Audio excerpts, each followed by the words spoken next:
우아하고 품격 있는 김은영의 홈스쿨 살롱 북살롱. 오늘 추천할 책은요, 해밍웨이의 요리책이에요. 되게 흥미롭지 않아요?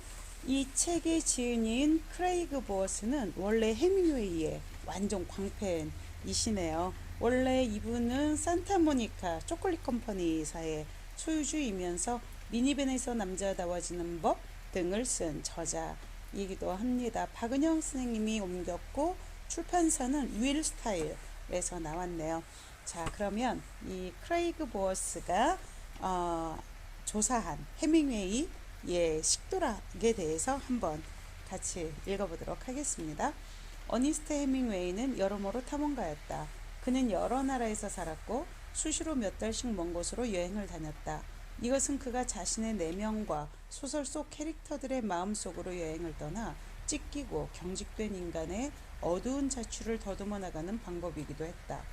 그는 새로운 곳에서 얻는 지식이나 경험, 사람들에 대해 자연사학자와 같은 통찰로 세세한 부분까지 관찰해서 작품에 담아냈다. 해밍웨이를 읽으며 개인적인 모험의 수준을 훨씬 뛰어넘는 경험을 하게 되는 것이다. 어니스트 해밍웨이는 굉장한 식도록가이자 술꾼이었다. 게다가 행인지 불행인지 그는 자신의 식욕을 최대한으로 만끽했다. 이 책들은 때로는 호화롭고 덜어는 소박한 음식으로 채워져 있어 책을 덮고 나서도 그 식감과 맛, 냄새가 입안에 남아있는 것처럼 느끼게 한다. 떠오르는 정서를 독자들에게 배달하는 데서 그치는 것이 아니라 똑같은 감각을 느끼게 하는 것. 이것이 해밍웨이식 예술의 토대였다.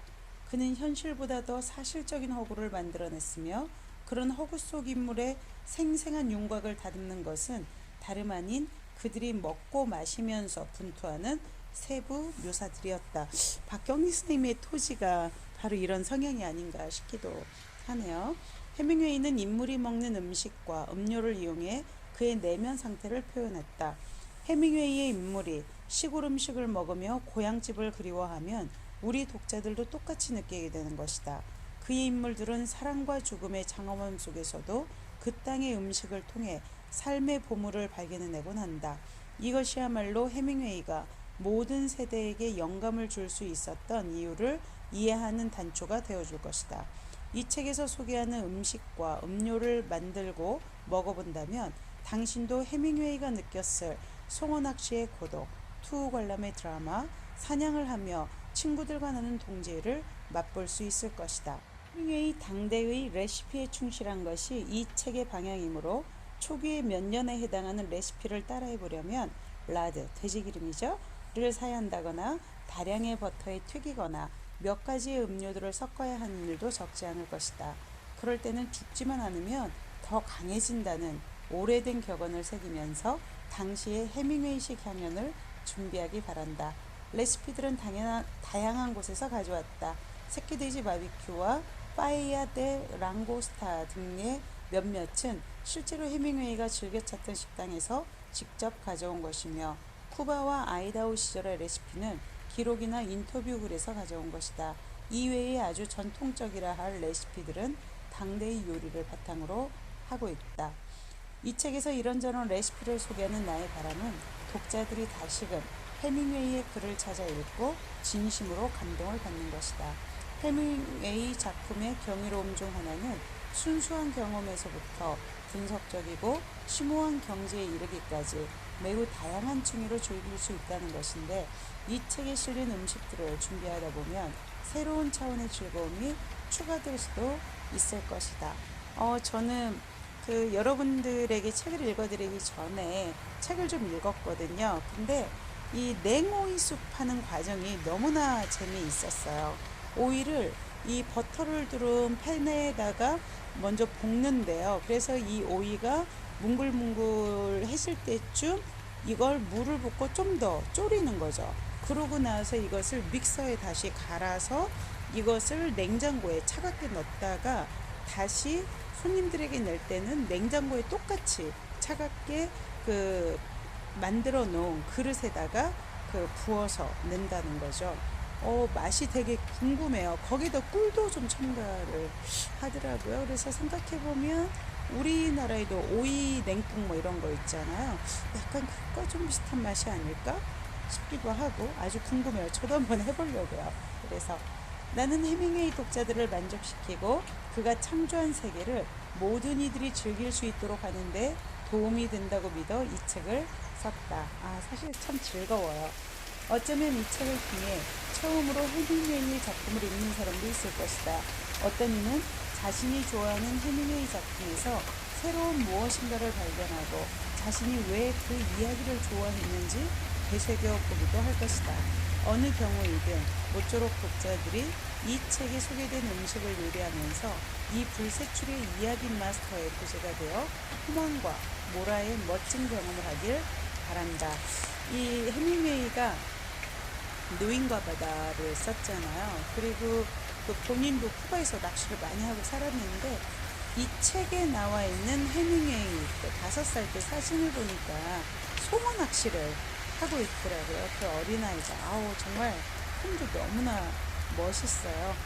해밍웨이의 어린 날을 조금 더 읽어보죠. 아버지 에드 해밍웨이는 책임에 관한 도덕관을 음식과 먹는 일에도 똑같이 확장시켜 적용했다. 열정적인 야외 활동 애호가답게 그는 대단히 다양한 짐승들을 해밍웨이 집안의 식탁으로 사냥해 들였다. 특히 여름에 오크파크를 떠나 북부 미시간의 원룬 호숫가 별장에서 지낼 때마다 사냥이 톡톡히 제 몫을 했다.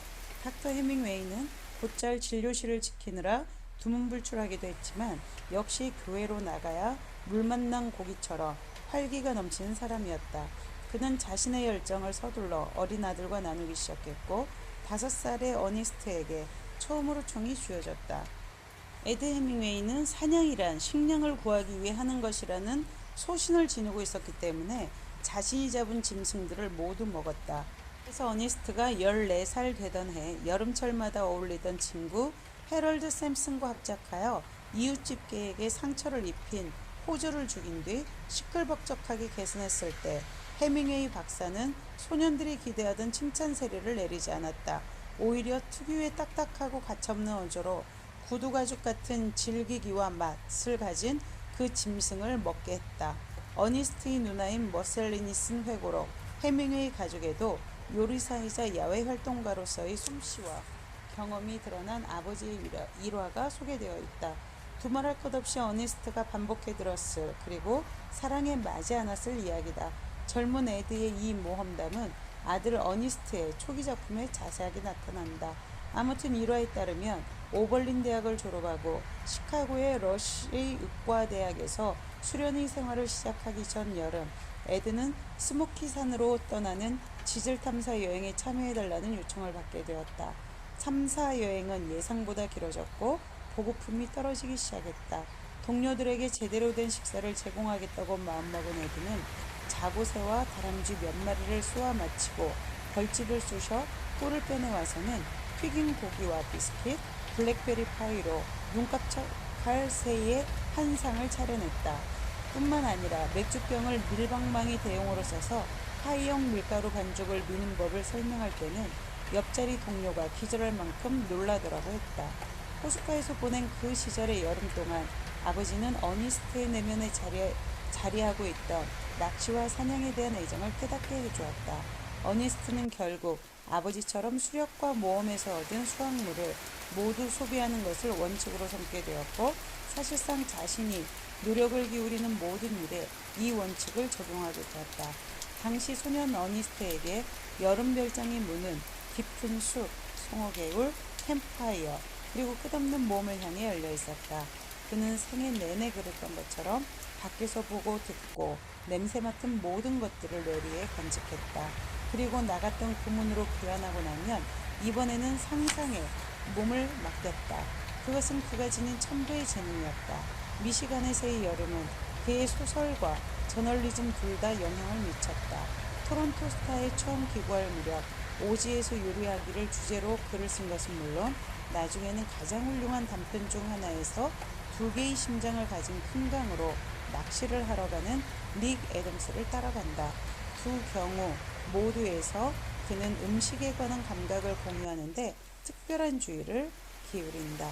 이 부모들의 역할이라는 거, 부모는 최초의 교사라고 제가 계속 반복해서 이야기하고 있는데, 헤르만 헤세의 경우는 아버지가 확실히 선생이자 아니면 부모로서 제대로 이러한 라이프 스타일을 통해서 교육을 한 대표적인 예라고 볼 수가 있습니다.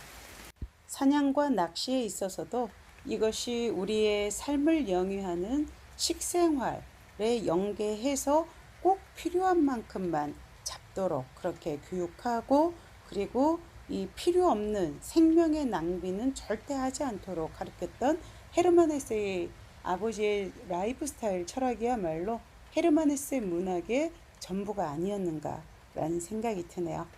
헤르만 헤세 레시피로 즐겨보는 파티, 생각만으로도 아주 즐겁죠? 일상이 교육입니다. 라이프스타일 율TV 김은영이었습니다.